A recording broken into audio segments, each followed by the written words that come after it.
Pazari i vjetër i Korçës u mbush me tingujt e serenatave tradicionale korçare në koncertin e mbajtur nga këngëtarja Maria Furxhi, duke kthyer këtë hapësirë historike në një skenë të gjallë emocionesh dhe kujtimesh muzikore. Me interpretimin e saj të ndjerë, Maria Furxhi solli për publikun këngë të dashura të traditës korçare, të cilat u pritën me duar trokitje dhe vlerësim nga të pranishmit. Serenatat, si pjesë e identitetit kulturor të qytetit, krijuan një atmosferë të ngrohtë dhe nostalgjike, duke lidhur breza të ndryshëm përmes muzikës. Kjo është dita e dytë që performoj në pazar bashkë me grupin tim. Kemi qenë javën e kaluar, ditën e diel, edhe sot.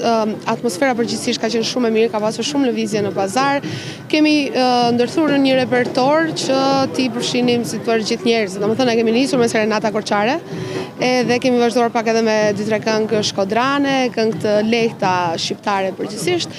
Edhe njerëzit kanë qenë shumë pozitiv, kanë qenë duke kërcyer, duke kënduar së bashku me ne, domethënë në përgjithësi atmosfera në pazar ka qenë shumë e mirë. Koncerti u shndërrua në një moment të veçantë artistik, ku pazari i vjetër, me arkitekturën dhe historinë e tij, u bë sfondi ideal për të përcjellë mesazhin e serenatës korçare. Aktiviteti u ndoq nga qytetarë dhe vizitorë, duke dëshmuar edhe një herë rëndësinë e ruajtjes dhe promovimit të trashëgimisë muzikore të Korçës.